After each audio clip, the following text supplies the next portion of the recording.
안녕하세요. 반갑습니다. 국가유공자 길잡이입니다. 이번 시간은 이 앞전 고엽제 후유증과 관련된 질병 중에서 고엽제 질병으로 얼마나 많은 분들이 각각 급수에 해당되었는지와 또 등급자, 등급 기준 미달자도 살펴보았습니다. 이번 시간은 고엽제 후유증과 관련돼서 또 얼마나 많은 분들이 등급자로 등록되어 있는지 그런 내용을 살펴볼 것인데, 이 앞에 영상에서는 제가 고엽제 질병과 관련된 모든 질병들, 그러니까 국가보건부에서 고엽제와 관련된 질병이라 해서 인정을 하고 있는 그 질병들이 있습니다. 그 모든 질병들과 관련된 영상을 한번 보시게 되면 정말 질병도 많고 암과 관련된 질병들도 많습니다. 그러니까 암 종류도 많다는 거죠. 그렇게 해서 우선 그 내용들을 알고 그 다음에 또 그 질병들이 다시 고엽제 후유증과 고엽제 후유증으로 분리가 되는 것입니다. 물론 여기에서 고엽제 후유증으로 등록되시게 되면 1급부터 7급까지 급수를 받고 또 그만큼 많은 국가유공자로서 혜택을 받는데, 고엽제 후유증인 경우에는 아직 정확하게 고엽제와 상관관계가 밝혀지지 않은 상태에서 대한민국 정부에서 우선은 혜택을 드리고 있습니다. 그러면서 계속 전문가들이 역학조사를 하고 그 역학조사에서 이 질병은 고엽제와 연관된 것 같다.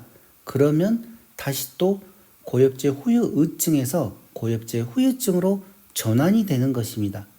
그렇게 해서 이번에 또 4개의 고엽제 후유증 질병이 고엽제 후유증으로 전환됩니다.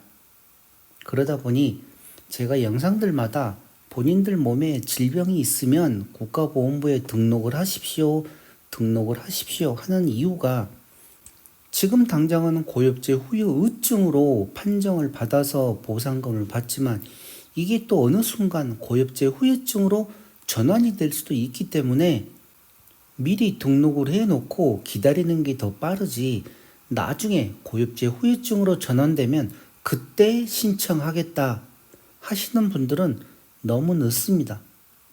그러니 여러 가지 질병이 있는 분들은 어떤 질병이 되었든 국가보건부에 우선 등록부터 해 놓으십시오. 등록부터 해 놓고 그리고 기다리는 게 더 빠르고 또 그동안 보상금도 조금씩 받을 수 있으니 더 낫습니다. 그리고 과연 그러면 어떤 질병들이 고엽제와 연관된 질병인가, 그게 궁금하시면 이번 영상, 이 앞전 영상, 그리고 그 앞의 영상까지 해서 두루두루 살펴보시기 바랍니다. 이번 영상은 고엽제 질병 중에서 고엽제 후유증으로 등록된 질병들입니다. 자, 먼저 이 자료 출처는 국가보건부 정보화 담당관실에서 제공하는 자료를 제가 변형 없이 원본 그대로 불러드리는 내용입니다. 그러니 정확한 내용이라고 보시면 됩니다. 자, 고엽제 후유증과 관련된 내용이고 2024년 2월 말 기준으로 나와 있는 내용입니다. 자, 여기 보시게 되면 고엽제 후유증으로 등급자로 등록되신 분들이 49,326명인데 등급 기준 미달 받으신 분들은 36,892명입니다. 등급 기준 미달자가 많죠. 정말 많습니다. 이분들도 조금씩 좀 더 공부를 하시게 되면 분명히 등급 기준 받으실 수 있을 것입니다. 자, 그러면 이 49,326명은 어떤 장애로 몇 명이 등록되어 있고 또 어떤 질병에 얼마나 많은 등급자가 있는지 그런 내용 또 상세하게 한번 살펴보겠습니다. 자, 여기 49,326명 중에서 가장 낮은 경도 장애로 3356명이 등록되어 있습니다. 경도장애 3356명이 등록되어 있고 중등도 장애로는 8181명이 등록되어 있습니다. 그리고 고도장애, 가장 높은 등급인 고도장애로는 1789명이 등록되어 있습니다.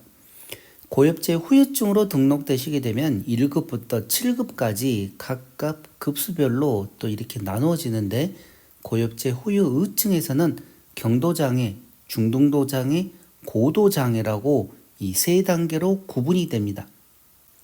자, 그러면 고엽제 후유증 질병 중에서 방금 얘기한 49,326명이 등급자로 등록되어 있는데 지금부터 얘기하는 내용은 중요한 내용입니다. 왜 그런가 하면 어떤 질병에 과연 얼마나 많은 사람들이 등록이 되어 있을까?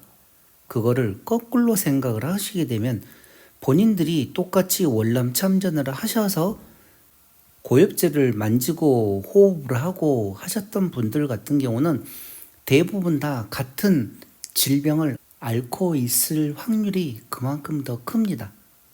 제가 개인적으로 생각했을 때는 그렇죠. 똑같이 근무하고 정글에 들어가서 고엽제를 만지고 또 고엽제를 호흡을 하고 했던 분들 같은 경우는 다른 사람들과 비슷한 유형의 질병을 가지고 있을 확률이 높다는 생각이죠. 그렇게 하게 되면 지금 이 불러드릴 내용들은 고엽제 후유증인데 본인들이 이 내용을 한번 보십시오. 얼마나 많은 사람들이 이와 관련돼서 등급을 받고 있는지. 물론 등급을 못 받고 있는 사람들도 많습니다. 많지만 그거는 등급 기준에 따라서 등급을 받느냐 못 받느냐일 뿐 그 질병과 관련돼서는 얼마나 많은 사람들이 그 질병을 앓고 있는지 그 내용을 보시고 본인들 몸에도 그와 관련된 질병이 있다. 그러면 등록부터 해 놓으시라는 내용입니다. 그러다가 나중에 다시 또 시일이 지나서 몸 상태가 더 악화되면 그때 다시 재확인 신체 검사해서 또 등급을 판정을 받을 수도 있는 거기 때문입니다. 자, 그러면 여기 보십시오. 일광 과민성 피부염으로는 160명이 등록되어 있고 심상성 건선으로는 564명이 등록되어 있습니다. 그런데 지루성 피부염으로는 1580명이 등록되어 있는데 2272명은 등급 기준 미달입니다. 그러니 이 지루성 피부염과 관련돼서 본인들 몸에 질병이 있다. 그러면 이거는 고엽제 질병이구나 해서 우선은 등록을 해 놓으시기 바랍니다. 만성 단마진으로 828명이 등록되어 있고 건성 습진으로도 847명이 있습니다. 중추신경장애는 파킨슨 병도 여기에 포함이 되는데 2033명이 중추신경장애로 등록되어 있다는 내용입니다. 그리고 뇌경색증 4,551명이 등급자로 등록되어 있습니다. 다발성 신경마비 861명이 등급자로 등록되어 있고 다발성 경화증 10명이 포함되어 있습니다. 근위축성 신경측색 경화증으로는 55명이 등급자로 등록되어 있고 근질환 40명이 근질환으로 등록되어 있습니다. 악성 종양으로는 17,283명. 이 악성 종양과 관련돼서는 제가 고엽제 질병 종류들이라는 영상에서 또 상세하게 설명을 해드렸습니다. 그리고 이 악성 종양으로 이렇게 많은 분들이 지금 등록이 되어 있다 하는 거는 이 영상 보시는 분들도 이와 관련돼서 조금 더 긴장을 하시고 계속 정기적으로 여러 가지 검사들을 해 보시기 바랍니다. 간질환, B형, C형, 간염 제외에 한 간질환이 1325명이 등록되어 있고 갑상선 기능 저하증으로는 28명이 등록되어 있는데 385명은 등급 기준 미달로 등록되어 있습니다. 고혈압으로 12,891명이 등급자인데 등급 기준 미달자는 자그마치 26,653명이 고혈압과 관련돼서 등급 기준 미달을 받고 있습니다. 뇌출혈련은 914명이 등록되어 있고 동맥경화증으로는 1,029명, 무혈성 괴사증으로는 676명, 고지혈증은 406명은 고지혈증으로 등급자로 등록되어 있는데 5,243명은 기준 미달자로 등록되어 있습니다. 그러니까 많은 분들이 고지혈증과 관련돼서 진단을 받았는데 등급자로 등록되신 분들은 불과 406명밖에 안 되고 이렇게 많은 분들이 지금 등급 기준 미달자로 되어 있습니다.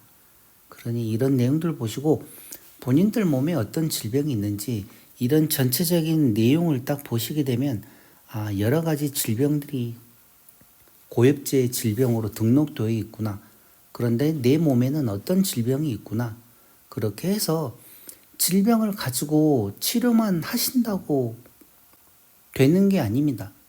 제가 많은 분들도 물론 보험병원에 가서도 얘기들을 해보고 이렇게 영상으로 제게 질문 주신 분들 보면 어떤 분들은 몸에 질병이 있는데 그냥 보험병원에서 무료로 치료해주고 약 주고 그러니까 그 약만 계속 먹으면서 신청을 안 하신 분들도 많고 또 막상 신청을 하게 되면 등급 기준 미달을 받는다고 그러는데 그런 내용은 본인들이 생각을 한번 해보셔야 됩니다.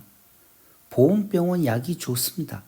약이 좋은데 그 약을 먹게 되면 당연히 질병이 악화되지 않고 많이 좋아지죠. 호전된다고 하죠. 그런 상태에서 신체 검사를 하게 되면 과연 그게 정상적으로 나오겠습니까? 그러니 그런 부분들은 본인들이 잘 판단을 해 보시기 바랍니다. 무조건 약이 좋다고 해서 좋은 건 아닙니다. 자, 이렇게 해서 이번 시간 월남 참정 고엽자 질병 중 고엽제 후유증 질병과 관련된 내용, 등급자 그리고 기준 미달자에 대한 내용 한번 살펴보았습니다. 다음에는 이제 이런 분들이 신체 검사를 또 받습니다. 그런 신체 검사 어떤 결과가 나오는지 그 과정들 한번 또 살펴보는 시간을 갖겠습니다. 지금까지 국가유공자 길잡이였습니다. 감사합니다.